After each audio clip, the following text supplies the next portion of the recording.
All right. Well, welcome back, everyone, to another episode of Living with Audacity. I am your host, Aisha, and it is once again a pleasure to be here with all of you.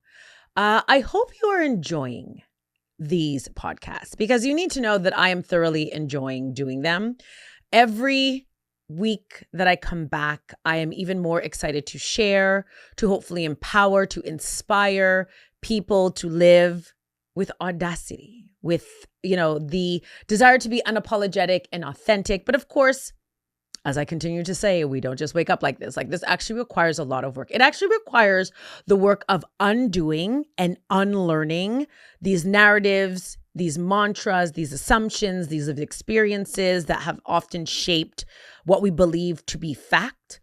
And so, again, my whole purpose in this space is not to convince you that what you've been doing is wrong, but really to give you another avenue, another channel, another opportunity to rethink your current path so that you can explore and start to figure out, am I ultimately living my desired life? Am I really living unapologetically? Am I living authentically? Am I living audaciously? And if you're not, then this is absolutely the podcast for you.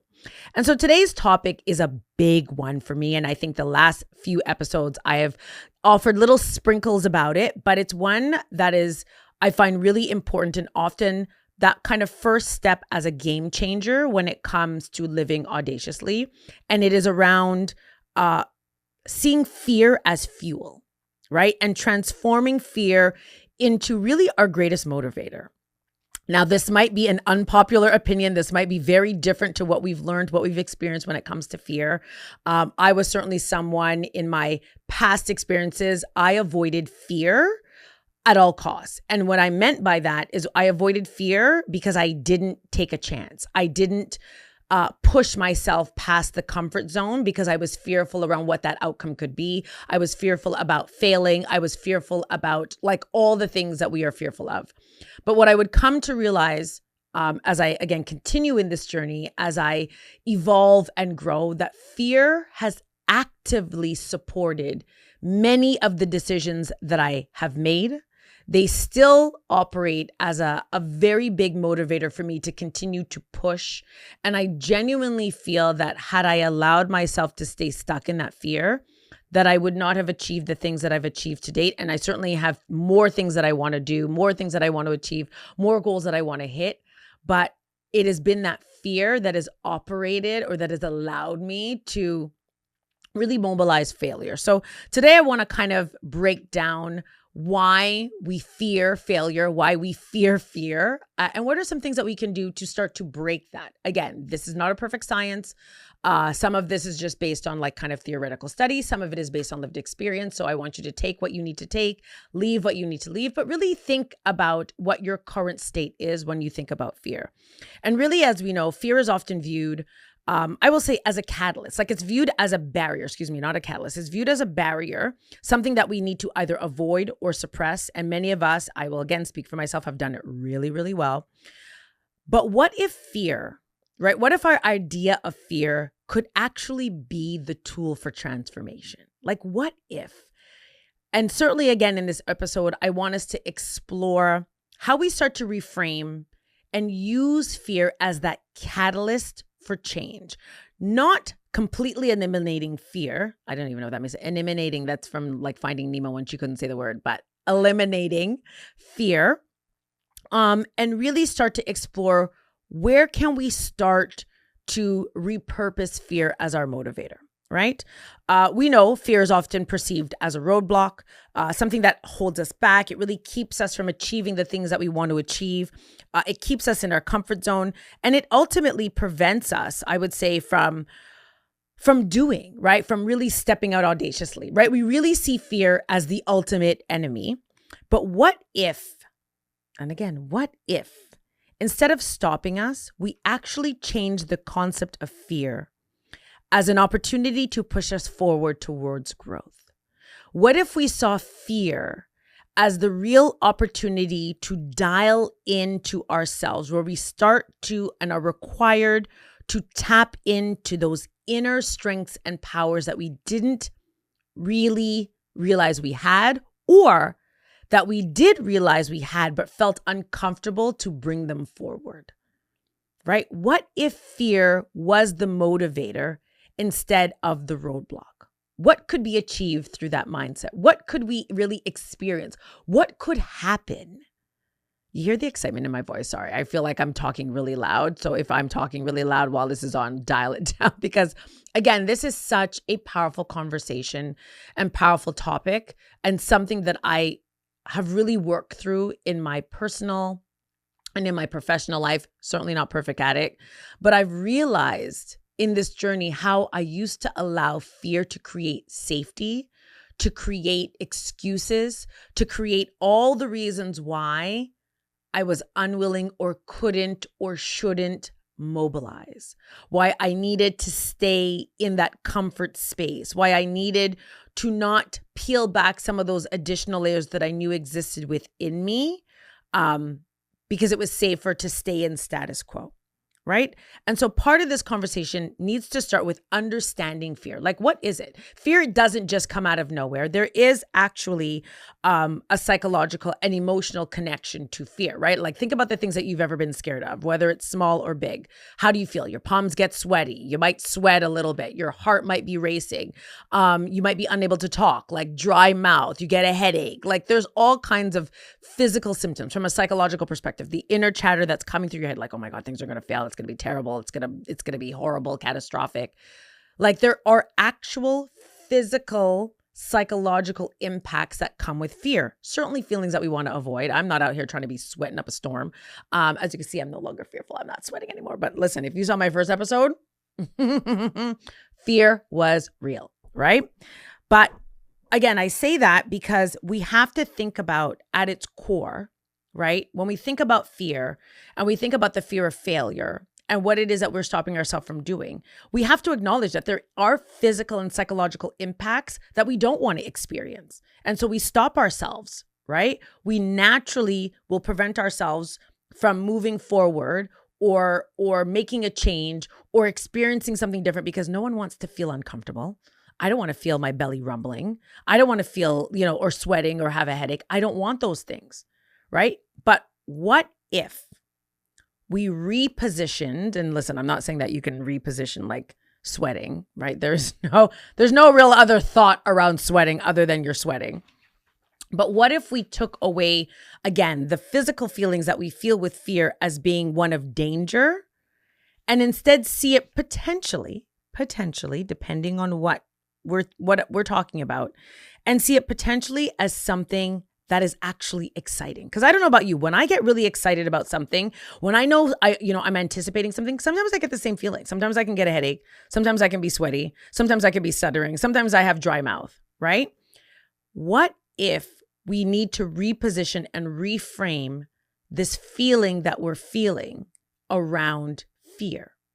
Now, I want to offer this caveat because fear can also give us insight to something being dangerous, right? I don't want people just walking out here carte blanche and being like, oh, well, I feel fear, but you know what? There's no danger ahead. Like, let me offer that caveat.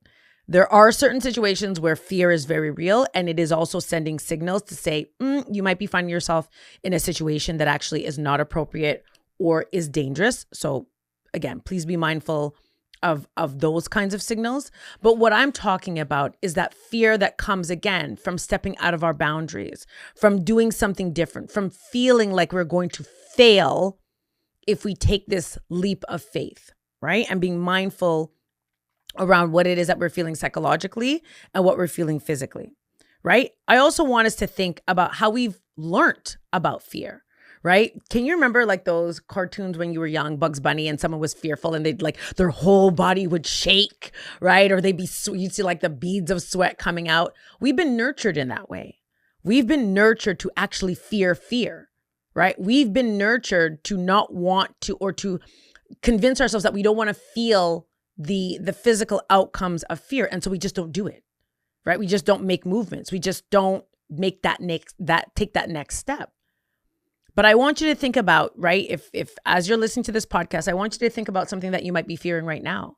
I want you to think about what it is that you are stopping yourself from doing because you don't want to have that feeling, but your gut is telling you that this is the right decision, that this is the next step that you need to take, that in fact, what you're fearing could actually turn out to be the greatest next step in whatever it is that you're desiring for yourself, right? So let's talk about reframing fear, right? In the last few episodes, I've kind of touched on it, but I want to dig a little bit deeper around what it means to really reframe fear, right? And instead of thinking of it as something negative, what if fear is simply a sign of growth, right? Let's be honest, right? When we are growing, it is uncomfortable, right? I don't know about you, but I can tell you for any evolution, any growth that I've ever experienced, it has not been one of comfort and ease or linear. It has oftentimes been turbulent. It has been disruptive. It has been hard. It has been uncomfortable. But what has come out on the other side of that is growth, right? So what if fear was simply a sign of growth? What if what we were experiencing allowed us to say, hey, you know what? Yeah, I'm feeling uncomfortable. Yeah, this is a little bit awkward. But what I also know is that change is happening, right? As I said, there's also much of what I talk about isn't just based on just off the top of my head. Again, there's theory behind it. Oops. So fear, as we know, despite its negative reputation, really does play a role, I will say, in enhancing our performance by really sharpening our awareness. I kind of touched on that a little bit, right? We have a tendency to really dial in, probably more so when we're fearful than when things are going well, about what is happening. What is our mind saying? What are we feeling physically? What are we thinking? Fear grants us the opportunity to become sharper, sharpshooter focused on what is happening around us, the decisions that we need to make. We're far more meticulous. We're far more calculated. We're far more in tune with ourselves when we are experiencing fear. And oftentimes we see that as a negative, but I see that as such an incredible opportunity because it is in those moments of disruption. It is in those moments of sharpshooter focus that we start to unpack and really reveal where our strengths and our power and our purpose is. Again, I will share for myself, when things are going great, they're going great. I have no reason to think otherwise. I have no time I would say I'm not compelled to dig deeper. I mean, it's going well. So obviously whatever I've done that has allowed this outcome to happen, it's worked. But when failure happens, you better believe I got to think about what happened. Like, where did things go wrong? Right? Did I think I was supposed to make this decision when in fact I wasn't? Did I doubt what my gut was telling me? Was I not intuitive? Was I not, did I not plan enough?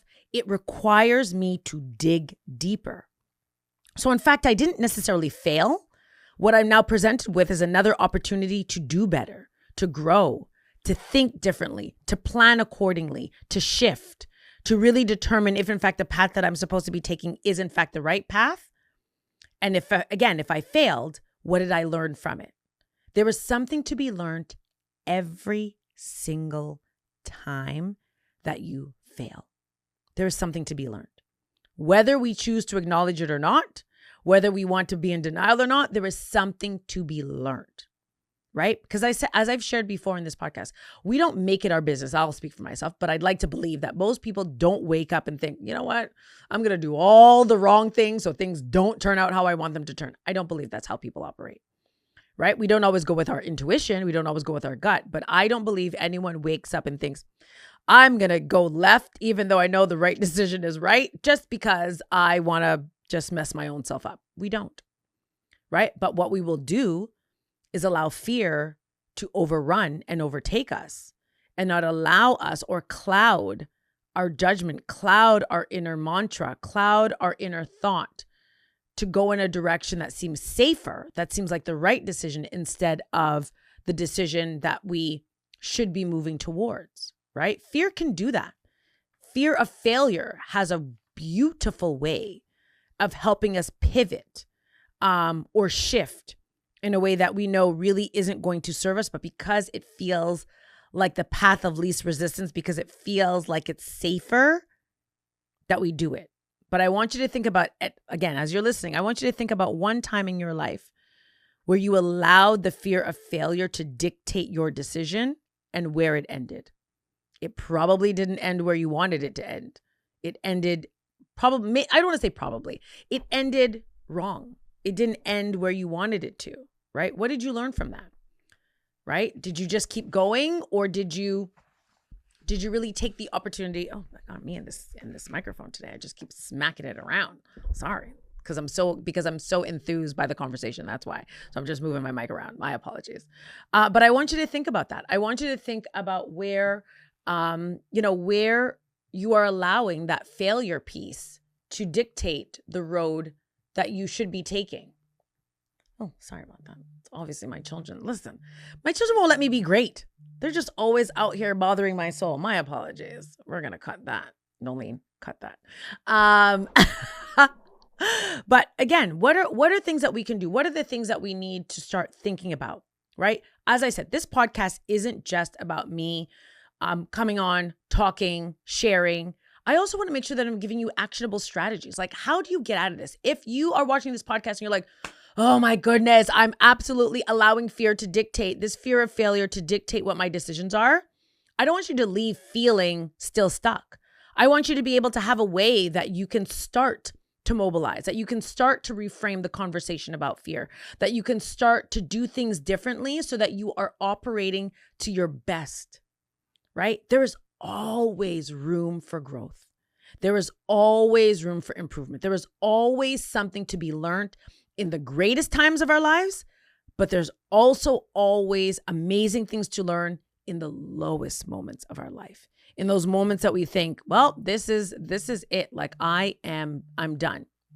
So what are some actionable strategies that we can use to start thinking about how we reposition or how we reframe the concept of fear, right? Using fear really to propel us forward rather than it being something that we just like stop or shut down, or where it literally shuts us down dead in our tracks. So one of the first things is, and this is actually, I have to read it because this is something that I learned and inspired by Tim Ferriss. I apologize if I'm saying it incorrectly, but this is someone that I've been following. And it's called this fear setting exercise. And so one of the biggest reasons why people stay, which I learned, when they stay stuck in fear is really uncertainty, right? When we plan and things execute accordingly, we're like, oh my God, my plan was perfect. And everything worked out wonderfully. So obviously there's nothing more to learn. Like it executed from A to B and we're done. But again, one of the biggest reasons why we stay stuck is because we fear the uncertainty, right? We honestly, and this, I love this one, it says we catastrophize and imagine the worst case scenario without fully having experienced it. So we will actually create a whole scenario in our head that it is going to go ultimately left, having not experienced it, right? And so Tim Ferriss is an entrepreneur. He's a bestseller and has really coined this idea of fear setting exercise as a way to break the cycle of confronting fear and using it as a motivator. So one of his first things he said is, what is the worst thing? Like for you to start thinking, what is the worst thing that could happen? So if you make a decision about something, right, you're fearful, you need to think before it executes, what would be the worst case scenario, right? Now, I know some of us are making some very big life altering decisions. And so the outcome could be very significant. But again, we need to think, if we're going to confront fear, if we're going to confront this concept of failure, then we also need to think about what would be the worst case scenario, right? Forget about like falling on stage. That's also a big fear of mine. I always have this fear that when I do workshops or when I do keynotes, like worst case scenario would be me falling on the floor. And I actually have a plan because I've thought about what would be the worst that would happen. The worst thing that would happen is that I would fall. Hopefully I didn't hurt myself. I would stay on the floor for about 1 minute, dying of laughter. And then I would turn it into a joke and ultimately identify that I have officially hit my worst fear, right? Now, this might seem like a ridiculous example, but the truth is I've implemented this concept because I think to myself, what would be the worst? I'm still going to deliver this keynote. I'm still going to be able to share in a way that people are going to get this message. Sure, maybe someone will film me. I'll end up on TikTok. Maybe I'll become TikTok famous. You never know. There's incredible ways that people become famous through foolishness. But worst case scenario is that maybe, I minorly get hurt. My ego is bruised for 2 seconds, but I'm still going to show up and show out. I have really employed this concept of really thinking about what is the worst case scenario. Another great one that I've thought about is if I'm doing a workshop, tech doesn't work, right? Again, you'll practice. And it has happened to me in a workshop. Everything was set. My presentation was uploaded. I did all the things. Day of workshop, couldn't upload, couldn't open, kept saying that the file was encrypted, stressed. And then I thought, okay, I could sit here and freak out, or I could pivot. I could acknowledge that technology, friend or foe, wasn't on my side today, even though I'd done all the things, and I could just keep it moving. 15 minutes later, people were, again, the workshop went on, but people laughed and actually shared their experiences with technology not working for them, even though they had practiced, right? But had I not gone through that fear setting exercise, then I think I would have entered into that space and experienced that in a way that was catastrophic, that I thought, oh my God, this 15-minute delay is going to derail this workshop. People are going to think I'm unprofessional. What I'm bringing to the table is not valuable, all of these things. But because I did that fear setting exercise, because I thought, what would be the worst case scenario and how would I experience it? It really did take away some of that fear, right? And I moved forward.